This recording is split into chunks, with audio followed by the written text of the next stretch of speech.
जयकारा बोल मेरे श्री गुरु महाराज की जय।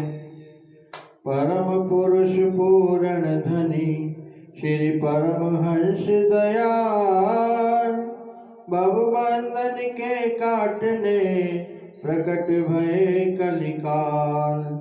गुरु बिन सुख कहु न मिले भर मत सब संसार।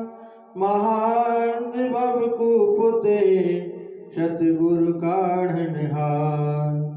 गुरु है सब कुछ जगत में, गुरु ते सब कुछ हो। गुरु बिन और जो जानही भक्ति न पावे सोय। गुरु बिन कौन बतावै परमेश्वर का ज्ञान।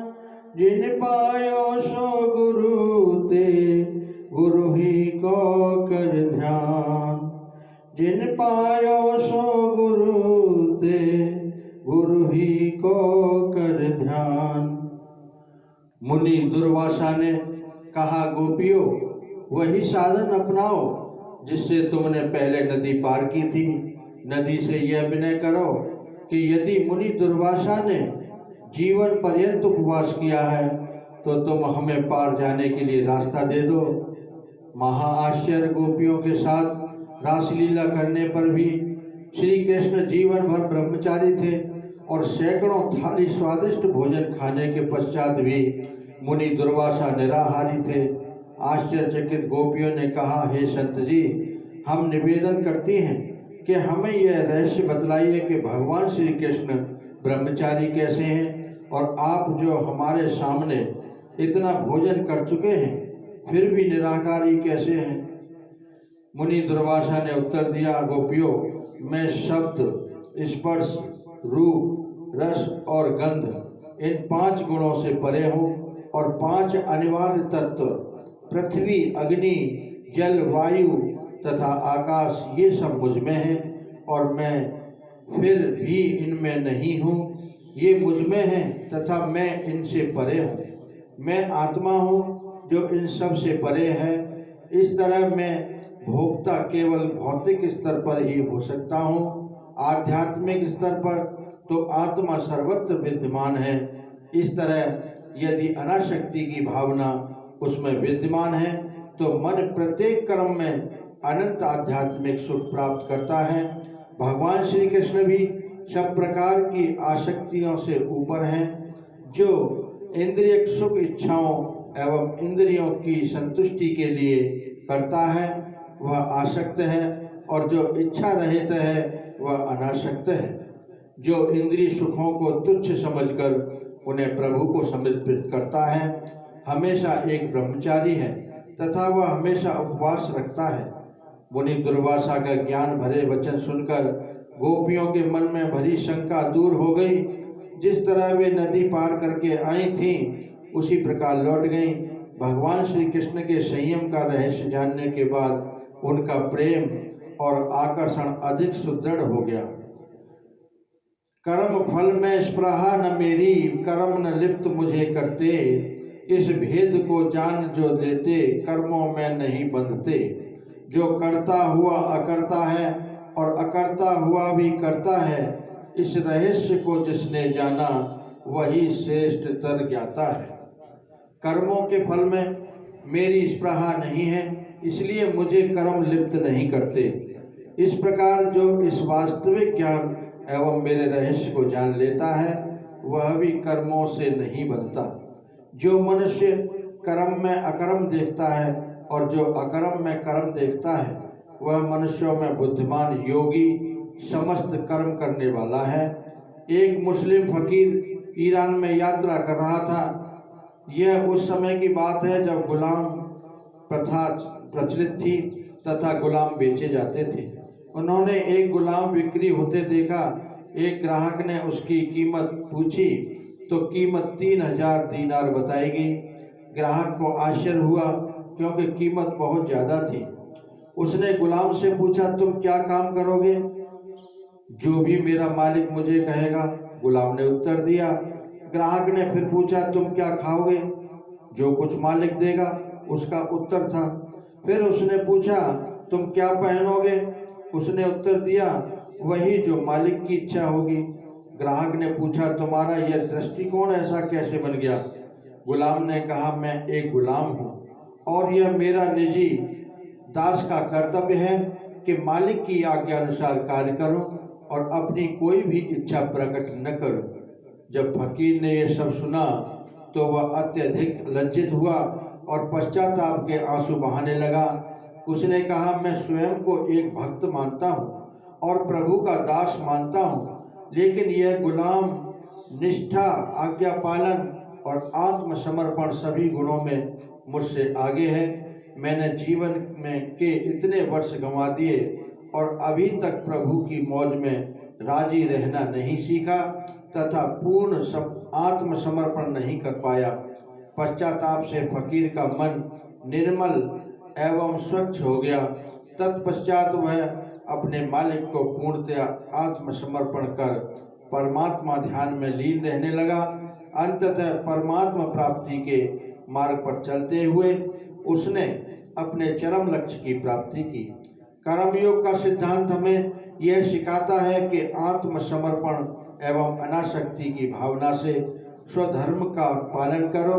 स्वार्थ के लिए किया गया कोई भी कार्य अच्छा या बुरा परिणाम लाएगा और बंधन की श्रृंखला मजबूत करेगा। इसके विपरीत निस्वार्थ भाव से किया गया कर्म कोई प्रभाव नहीं दिखलाएगा। मायावी पदार्थों की आसक्ति अनेक प्रकार की होती है जो मनुष्य को पथ भ्रष्ट कर देती है, परंतु यह निश्चय जान लो कि ये सब अस्थायी हैं। जो भी दृश्यमान है वह नाशवान है, फिर भी अज्ञानी मनुष्य इसे अपना बनाना चाहता है। यह इस प्रकार है जैसे अपने साथ यात्रा करने वाले यात्री के साथ प्यार करना, जो किसी भी क्षण उसे दुखी और उदास बनाकर अकेला छोड़ देगा। संसार के अस्थायी आकर्षणों से प्रेम करना और भगवान के सच्चे प्रेम के वास्तविक स्वरूप की उपेक्षा करना, इससे बड़ी अज्ञानता और क्या हो सकती है। यह जानते हुए कि संसार और उसके पदार्थ धोखा देंगे, यदि फिर भी कोई उनके साथ मन का संबंध जोड़े रखेगा तो क्या उसे कोई बुद्धिमान व्यक्ति कहेगा? यह तो ऐसे हुआ जैसे चित्र के फलों से मीठे रस का आशा करना तथा वास्तविक फलों के रस पर ध्यान ही न देना। आदर्शमय जीवन तो उसी मनुष्य का है जो परम शांति एवं एकांत में तीव्र कर्म का तथा प्रबल कर्मशीलता के बीच निष्बद्धता का अनुभव करता है। उसने संयम का रहस्य जान लिया और स्वयं को नियंत्रित कर लिया। वह यातायात से भरे राजमार्ग पर चलता हुआ भी उसी प्रकार शांत है मानो वह एक गुफा में है, जहाँ कोई भी आवाज़ उस तक नहीं पहुँच सकती और वह निरंतर अपने निजी काम में संलग्न है। यही कर्मयोग का आदर्श है। यदि तुमने इसे सीख लिया तो वास्तव में तुमने कर्म सिद्धांत के रहस्य को जान लिया। अनासक्ति का अर्थ हमारे बाहरी शरीर के संबंध के कार्य से नहीं, अपितु यह सब मन से है। मैं और मेरा इसका संबंध बताने वाला मन है। यदि यह शरीर और इंद्रियों के पदार्थों से संबंधित नहीं तो हम अनासक्त हैं। चाहे हम कहीं भी और कैसे भी हों, एक मनुष्य सिंहासन पाकर भी पूर्णतः अनासक्त हो सकता है तथा दूसरा फटे पुराने कपड़ों में भी आसक्त हो सकता है। प्रथम हमें अनासक्ति की यह अवस्था प्राप्त करनी होगी, पुनः निरंतर कर्म करने होंगे। यद्यपि यह बहुत कठिन है, फिर भी कर्मयोग हमें सभी आसक्तियों से ऊपर उठने अर्थात इन्हें छोड़ने का मार्ग दर्शाता है तथा इसमें सहायक बनता है। निष्काम कर्म के द्वारा मुक्ति को पा लेना ही कर्मयोग है और यही सभी मनुष्यों का वास्तविक ध्येय है। प्रत्येक स्वार्थी कर्म हमें अपने आदर्श तक पहुंचने में बाधा डालते हैं और प्रत्येक निस्वार्थी कर्म हमें अपने ध्येय की ओर अग्रसर करते हैं। इसलिए सिद्धांत की परिभाषा केवल यही है कि जो स्वार्थी है वह अनैतिक है तथा जो निस्वार्थी है वह नैतिक है। अर्थात शास्त्र समस्त शुभ कर्म नैतिक तथा अशुभ कर्म अनैतिक कहलाते हैं। कर्म करो, परंतु उस कर्म या विचार का गहरा प्रभाव मन में उत्पन्न मत होने दो। मस्तिष्क व बुद्धि विचार तरंगों द्वारा बड़े बड़े कार्य करते रहे, परंतु आत्मा इनसे प्रभावित न होने पावे। यह कैसे हो सकता है? हम जिस कार्य को तल्लीनता से करते हैं उसका प्रभाव तो शेष रह ही जाता है। मान लो मैं सारा दिन सैकड़ों व्यक्तियों से मिला और इन्हीं में से एक ऐसे व्यक्ति से मिलाप हुआ जिससे मैं प्रेम करता हूँ। जब मैं रात को सोते समय उन सब लोगों को याद करने का प्रयत्न करूं तो पाऊंगा कि मेरे सम्मुख केवल उसी व्यक्ति का चेहरा आता है जिसे मैं प्यार करता हूं। यद्यपि उसे मैंने केवल एक ही क्षण के लिए देखा हो, उसके अतिरिक्त अन्य सब व्यक्ति नग्न हो जाएंगे। इस एक व्यक्ति के प्रति मेरी विशेष आसक्ति ने मेरे मन पर अन्य सभी लोगों की अपेक्षा अधिक गहरा प्रभाव डाल दिया। भौतिक विज्ञान की दृष्टि से तो व्यक्तियों का प्रभाव एक सा ही हुआ था। प्रत्येक व्यक्ति का चेहरा जिसे मैंने देखा था, आंखों से मस्तिष्क में उनका चित्र बन गया था, और फिर भी इन सब का प्रभाव मन पर एक समान न था। अधिकतर मनुष्यों के चेहरे एकदम नए थे जिनके विषय में मैंने कभी विचार भी न किया होगा, परंतु वह एक चेहरा जिसकी मुझे केवल एक ही झलक मिली थी भीतर तक समा गया। शायद उसको मैं कई वर्षों से जानता था, अतः उसकी एक झलक ने ही मेरे मन में उन सैकड़ों सोई हुई स्मृतियों को जगा दिया। शायद उस एक झलक का प्रभाव अन्य दूसरे व्यक्तियों के प्रभाव की अपेक्षा 100 गुना अधिक मानस पटल पर अंकित हुआ, इसलिए उसका प्रभाव मेरे मन पर अधिक पड़ा। जिस तरफ आसक्ति हो उस तरफ मनुष्य की सुरती निश्चय ही जाती है। इसी प्रकार अगर मनुष्य अपनी सुरती की धारा को पूर्ण तौर से परमात्मा में स्थित कर दे तो वह ब्रह्म जगत से अनासक्त रहकर परमात्मा से एकीकरण कर सकता है।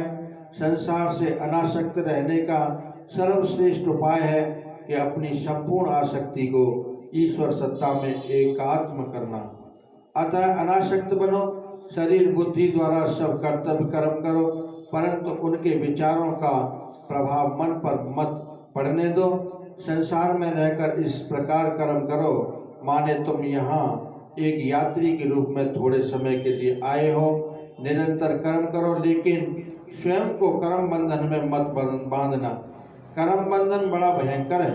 संसार स्थायी निवास नहीं है, यह एक मार्ग है जिससे हम भी गुजर रहे हैं। यह महावाक्य याद रखो, समस्त प्रकृति आत्मा के लिए है, आत्मा प्रकृति के लिए नहीं। प्रकृति के अस्तित्व का प्रयोजन आत्मिक शिक्षा के निमित्त है, इसका और कोई प्रयोजन नहीं।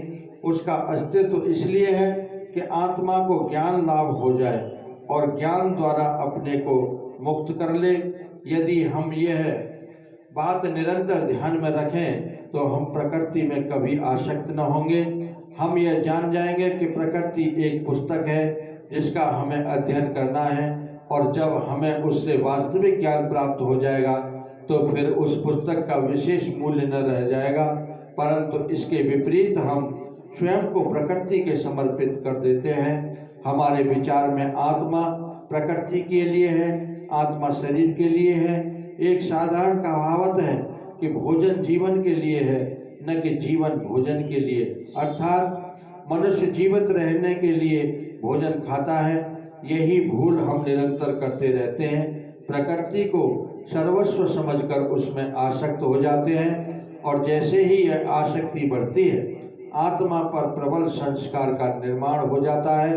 यही हमें बंधन में बांधता है।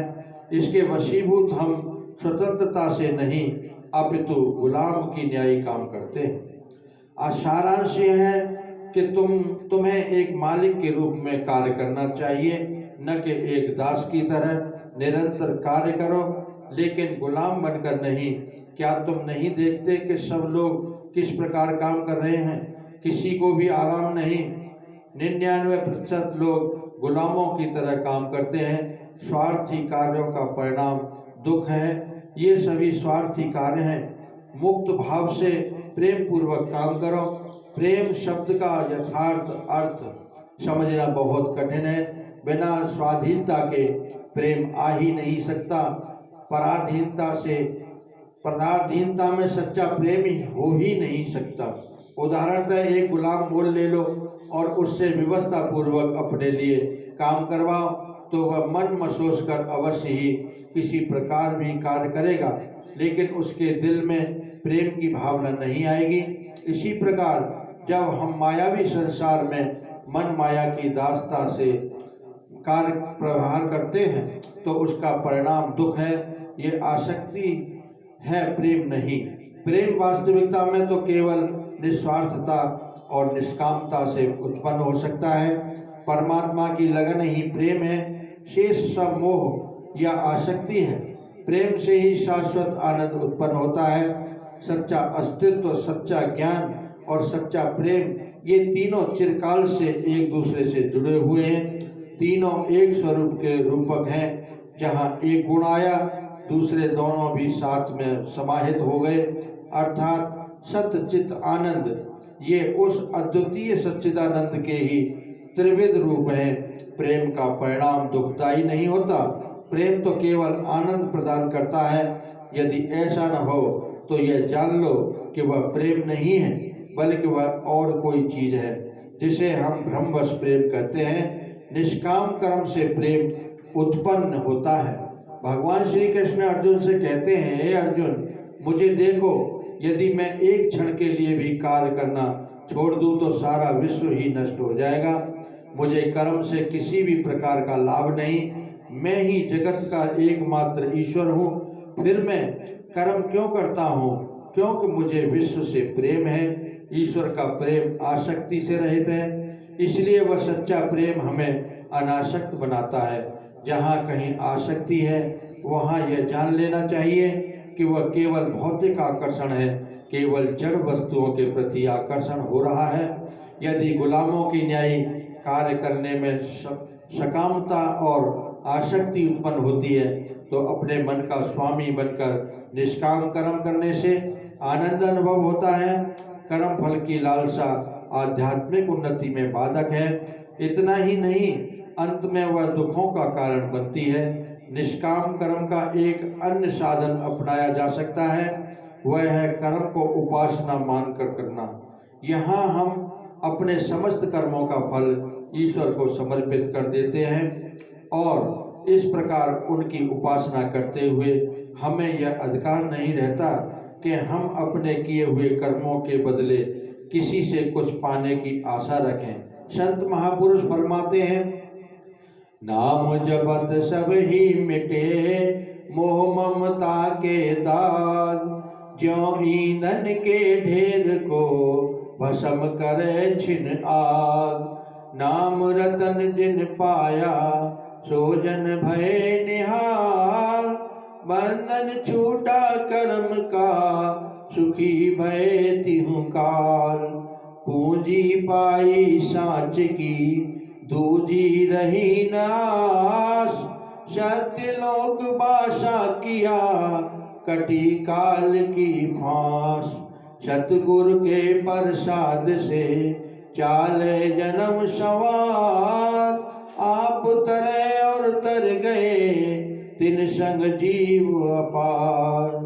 आप तरे और तर गए तिन संग जीव अपार। जैसे आग की चिंगारी क्षण भर में ही लकड़ी के ढेर को राख कर देती है, उसी तरह नाम में ध्यान लगाते ही सभी आसक्तियां, मोह, ममता आदि दूर हो जाते हैं। जिसको भी श्री सतगुरु के नाम रूपी अनमोल रतन प्राप्त हुआ है वह कर्मों के बंधन से मुक्त हो जाता है।